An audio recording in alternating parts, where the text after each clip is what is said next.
Shalom, salam jumpa Bapak Ibu dan teman-teman yang terkasih. Bersama saya Robin dalam program BPK with Love. Program ini terselenggara atas permintaan BPK PKKKAJ di tengah mewabahnya virus corona seperti saat sekarang ini. Kita tahu persekutuan doa kita sempat terhenti sampai sekarang karena virus tersebut. Semoga firman Tuhan ini dapat memberi kekuatan bagi kita bersama. Firman Tuhan yang akan saya bawakan, saya beri judul Mukjizat Itu Masih Nyata. Dan bacaan liturginya, bacaan Injilnya saya ambil dari Injil Yohanes bab 19 ayat 31 sampai dengan 37. Saya akan bacakan perikopnya. Injil Yohanes bab 19 ayat 31 sampai dengan 37.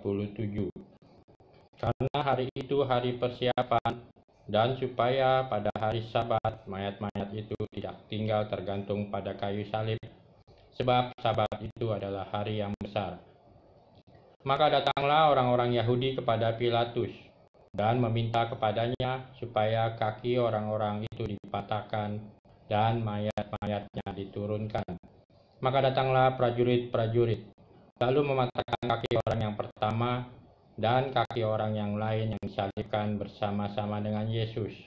Tetapi ketika mereka sampai kepada Yesus dan melihat bahwa Yesus telah mati, mereka tidak mematahkan kakinya. Tetapi seorang dari antara prajurit itu menikam lambung Yesus dengan tombak, dan segera mengalir keluar darah dan air.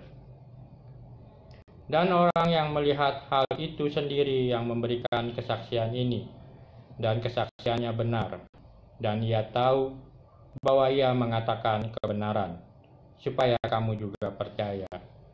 Sebab hal itu terjadi supaya genaplah yang tertulis dalam kitab suci. Tidak ada tulangnya yang akan dipatahkan. Ada pula nas yang mengatakan, mereka akan memandang kepada Dia yang telah mereka tikam.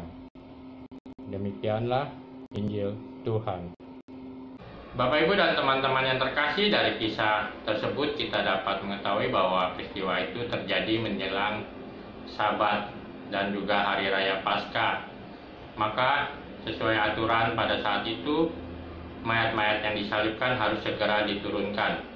Dan para prajurit pun melakukan tugasnya tersebut, melihat mayat-mayat orang-orang yang disalib apakah sudah meninggal atau belum.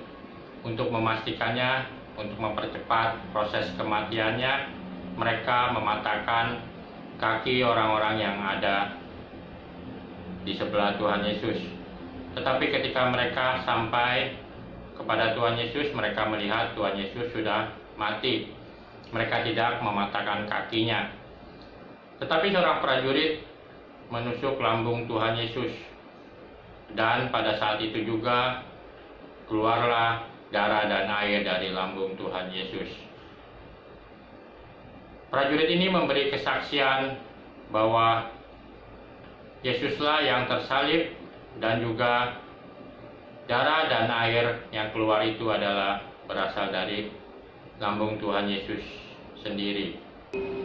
Dengan kesaksian prajurit ini, maka genaplah apa yang tertulis di dalam kitab suci bahwa kaki Tuhan Yesus tidak akan dipatahkan, dan juga bahwa Ia akan memandang Dia yang mereka tikam.